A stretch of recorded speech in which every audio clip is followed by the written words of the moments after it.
Hey everybody, it's Mel. How's it going? I'm doing pretty good. I figured I say my little two bits on Saving Mr. Banks. I just saw it with my mother. It's been a movie that we've been very curious about. Um, It was very moving, I will admit. There's a lot of things that I didn't know about Mary Poppins and besides the fact that there was a lot of things that she didn't know about Mary Poppins, considering Mary Poppins was one of Mom's favorite movies when she was just a child. Now, in 1964, my mom had first saw it when she was a child, and she was only 8 years old at the time, so imagine your mother, right beside you, getting all giddy and just getting in with the music. Right on. Oh dear God, Mom, you were so cute. It's not funny. I thought I didn't really recognize what's his name? Colin Farrell. He was as the main character's father, which it went back and forth between her childhood and between 1906 and 1961-64 was. At first I wasn't entirely sure what was going on until the more I watched it, and I started understanding more and more how much she poured into the novel/movie, how involved she was, how unforgiving, and oh my God, Meryl Streep, you did a good job. I had no idea what to expect, besides the fact that Tom Hanks, not Tom Banks, sorry, damn it. I was very impressed with how you portrayed Walt Disney, considering it was what both my mother and I had remembered as we were both growing up. I remember the CBC always doing putting the original Walt Disney footage right before the feature, which was quite nostalgia. Now, as you can see, the time is 7:42. The next showing is probably on right now, knowing that. Let's see here. What did I not like about it? To tell the truth, I don't know. I loved it. It was really good. Jeez, if Tom Hanks was nominated for anything, it should have been nominated for something, considering this was the movie that I would rather prefer instead of a remake, and besides the fact it was the story behind the movie. I mean, please, people, stop making remakes and make the story behind it.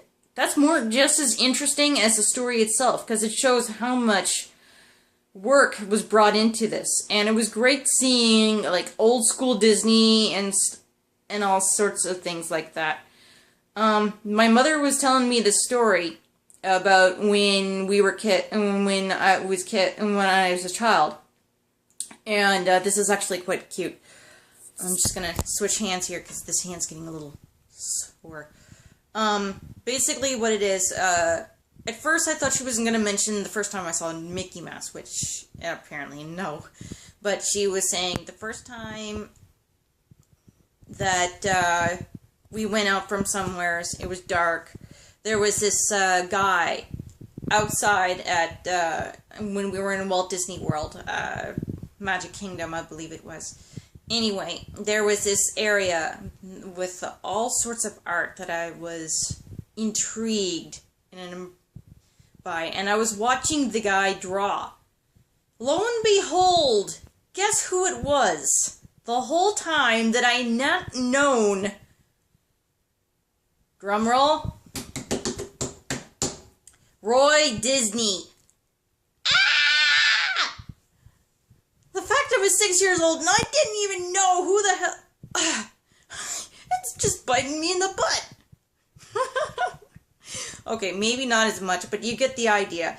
I was watching him draw the whole 9 yards. I was so mesmerized by it, and at first my mom thought I didn't remember it completely, but when I just described that there was a whole bunch of portraits all around, she thought, okay, you do remember that. There's a lot of things I remember that a lot of people be amazed by what happened when I was a kid. I mean, I don't remember a lot, but I do remember a good amount of stuff 30 years later. Anyway, that was my take on the movie. It was pretty much nostalgia, the story behind the story, and sort of like it was not exactly a documentary. It was more like what really happened. I mean, the fact that the author was very bitter, but then when you watch the backstory of herself, you begin to understand, okay, that's why she's like that. But she grows out of it eventually. And it was quite cool and interesting to see how determined Disney was to have this on film.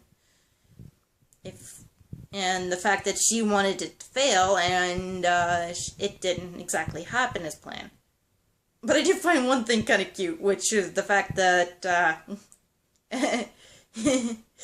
she kept out of all the things that were in her hotel room, she kept only one item. And I'm not saying what it is. If you know what it is, you just don't say it. I don't like the idea of spoilers, so that's why I'm trying my best not to reveal too much. Which I'm pretty sure I might have failed on that, but who knows. Anyway, that's my take. Take it easy. Bye-bye.